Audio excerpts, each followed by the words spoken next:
Добрий вечір тобі, пане Господару, радуйся,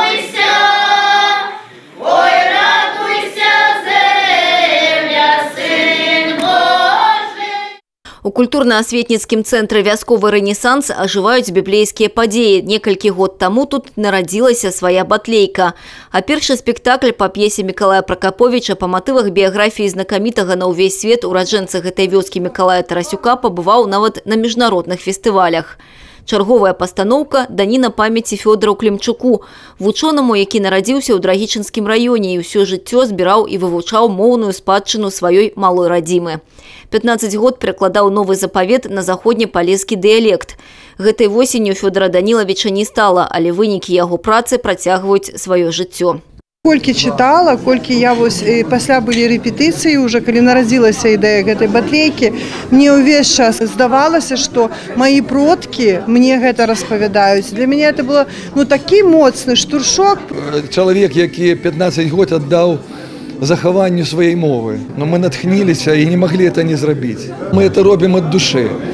У гэты ж калядны вечар знайшла свайго героя і чарговая мядовая прэмія. Яе заснавальнік паэт і пчаляр Мікола Папека з Пружанскага района. Штогод пуд мёду ўручаецца таму, хто адзначыўся самым важкім укладам у развіццё літаратуры берасцейшчыны. Сёлета пераможцам прызнаны паэт і журналіст Мікола Пракаповіч. У свет выйшаў зборнік яго вершаў і паэм «Прытулак памяці».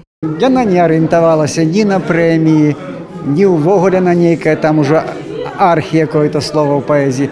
Гэта было тое, што збіралася мною, пісалася мною на працягу, ледзь не паўстагоддзя. І для мяне, натуральна, гэта была і памяць. Я зазірнуў сваё мінулае, сваё юнацтва, сваю сталасць. Мы можам знайсці кінафільмы, які здымаў на берасцейскай тэлестудыі.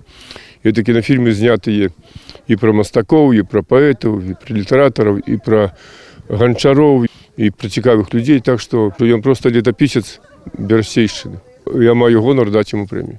У тым, што энтузіястаў апантаных жаданнем захаваць традыцыі малой радзімы ўсё больш, пераконваюць вечарыны ў аграсядзібе Ларысы і Александра Быцко, а дакладней у іх культурна-асветніцкім цэнтры. Тут вельмі творчае асяроддзе і творчая сябрына збіраецца.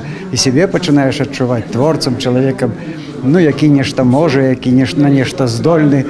Ну а тым часам хутка адны каляды перададуць эстафету іншым, і 12 студзеня спектакль «Палеская батлейка» возьме ўдзел у міжнародным праваслаўным фестывалі батлеечных і лялечных тэатраў «Нябёсы» у сталіцы.